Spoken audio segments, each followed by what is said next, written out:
Well, since the new year, I wanted to try to finish an old project. Kind of a costly one, to a minimum.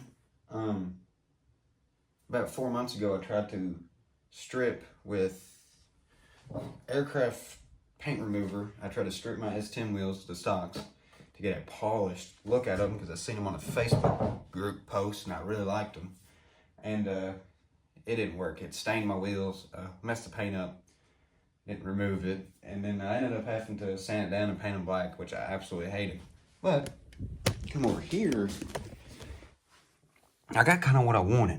Now, I got that by this wire wheel on a drill, kind of a little round there. So this is kind of what, well, that's what they look like, and they didn't look good.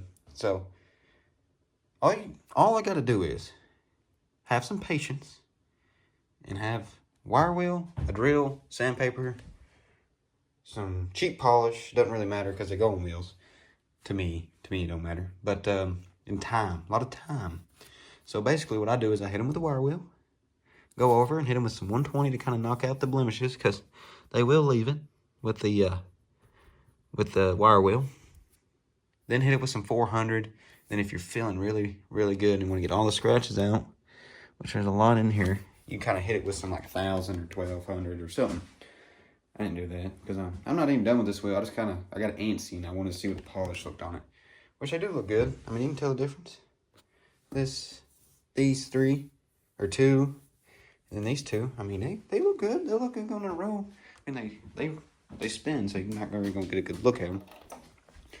What I've used is this polishing compound gray, and then for the lips, I think I'm gonna use this Mother's Magna aluminum polish.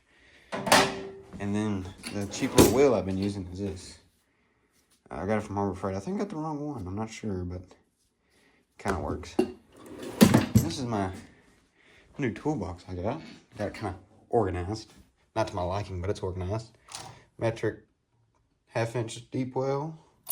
Some 3/8 metric deep well. Some 3/8 standard deep well.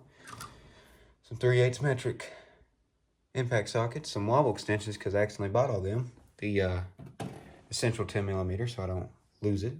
The Icon 3/8 set, the 12-point standard quarter-inch snap-on socket, 3/8 cat socket, which is basically snap-on, 3/8 Icon, 3/8 flex head Pittsburgh, and 1/2-inch Pittsburgh.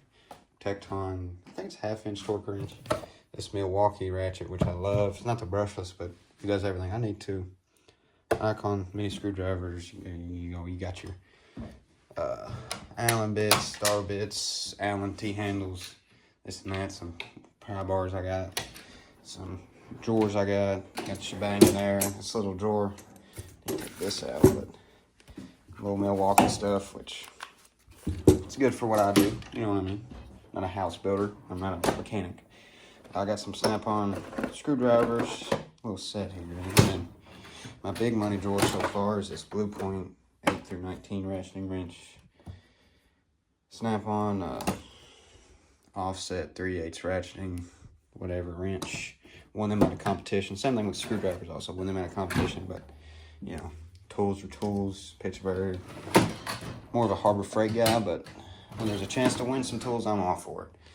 Dead blow, essentials, zip ties, pullers, picks, whatnot. But that's not what you're here for. Y'all are here for the wheels. Unless you're just here. So kind of walk through what I do when I do these. Right. So the first thing you're going to want to do is grab you a seat because you're going to want to get comfy. Because not everyone has access to a sandblaster. Then you grab your little drill, your little wire brush. Step one, have the wheel that's painted, the paint you want to remove. Then go to town on it. And I mean, I don't think you're supposed to use a wire wheel on a brush, but as long as you don't stay long, like I said over here, these blemishes, as long as you don't stay long, it's not really going to mess it up. As long as you just kind of go fast with it. It's going to scratch it, but that's what they made sandpaper for. So you're just going to kind of hit it. It's going to get loud, annoying. And now that you took and kind of wire wheeled your area of paint down, you're going to realize, wow, this sucks. So now you're going to take your, this is 120, some Gator stuff, just some stuff from Ace Hardware. And what I'm going to do is I'm going to take it, I'm gonna hit all through here. I don't know if y'all can see. Basically, rough it all up. Now you're still gonna have paint in your corners, and that's where this handy dandy free-use paintbrush comes in, which I actually modified mine, as you can see, not on purpose or nothing, or it was actually by accident. But I burnt this, and that kind of helps me put this in there, kind of keeps things moving, you know. But first, I'm just gonna take and hit this now. Little disclaimer. I have no idea what I'm doing. This is my first time. And if I was good at this whole wheel would have been done. But, yeah, you're going to see that this is the most annoying part, is trying to get all this off. Once you get that off, though, it's all a breeze pretty much. Where these two was. So, now, I'm just going to sit here and try to sand all this stuff out. And try not to hit my valve cap, or my valve stem too much. And just like that, you can kind of see a difference. Before it was kind of different colors, some places darker, which it kind of is, because, you know, that was kind of like the first sanding down. Like over here, you know, it's all kind of matching now. Actually kind of looks better because I put more time in that, but obviously I can't really get around my valve stem too much without a paint stick, so that's your next thing. All right, you can grab a fresh piece of sandpaper or whatever, but what you're gonna want to do is you're gonna want to unfold your sandpaper, stick your paint stick inside, fold it back up, kind of, you know, you kind of want to stay a hold of it. You just don't want to run it down there to the edges. You know, get to where you can't really with your fingers, your hand, or whatever. And then you're just gonna kind of want to do that the whole way around, kind of on the sides, up along the top, this and that. All right, so obviously I haven't finished this yet, but this ain't a getting it all polished today type video. You know what I mean? So, in case you're doing this at home and you're going to do it all in one day, good luck. But, I'll show you my next part, which is actually in my magical towel here. Scotch-Brite. You might not need this. And I like to use it just because. But what you're going to do is just going to run around the whole thing. Now, okay, kind of take some of the scratches out. You know, kind of make everything look one color. To a point. Or it might put more scratches in it. I don't know. I'm not, like I said, I don't know what I'm doing. I'm just kind of here. Got bored. And wanted to try something. So here I am trying it. It's ongoing for a while. So luckily, now I got some old rally wheels with some derby caps on. They've been treating me well, other than the nail in my tire. Which means I gotta air it up about once every 2 days. But hey, you know, if she ain't got problems, she's not roadworthy. It'd be a lot easier if it didn't have problems. But, you know, that's the gift of driving a, let's see, it's a 98. 2 years. That's the joys of driving a pretty much almost 27-year-old vehicle with 350,000 miles. But hey, you know what? She gets me from point A to point B, and sometimes she gets me from point A to halfway to point B. But hey, so this is after hitting the Scotch-Brite pad. Wipe it off here with this dirty rag.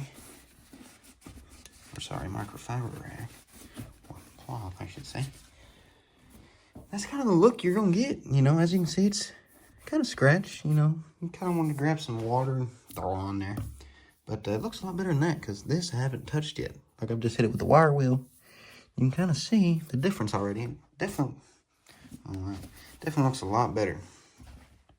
So, like I said, I have no idea what I'm doing. But after that, you know,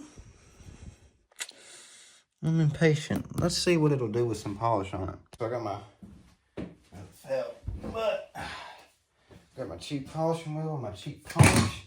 I'm just gonna kind of, I'm not gonna hit the whole thing because the whole thing's gonna have to get hit again. So I'm just gonna kind of, you know, do kind of these numbers. Can you spot anything different from over there? Let me bring it closer. Come on now.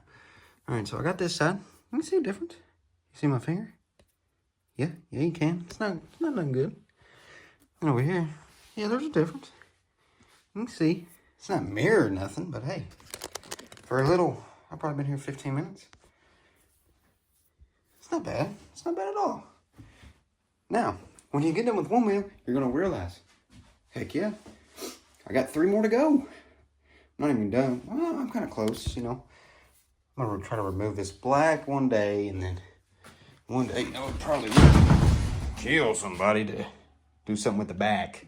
But I might have to get a mask for that because the brake dust is pretty up there. But yeah, so like I said, don't follow what I'm doing. I don't know what I'm doing. I'm just here. If you do it, don't expect the best outcome because I don't know what I'm doing. That's my S10 wheels that I'm trying to polish. I think one day when they're rolling down the road really fast, probably about 60, 70 mile an hour, you won't even tell. And then when I go try to sell them for $500, we would call it crazy because they're just stocks, but they're polished. But yeah, hope y'all enjoyed this video. Probably gonna call it there because I'm gonna go back inside, and because I can't do this longer. I ain't really got a good attention span. But yeah, hope y'all enjoyed. If y'all are polishing your own wheels, have fun. And I'll see you guys in the next video.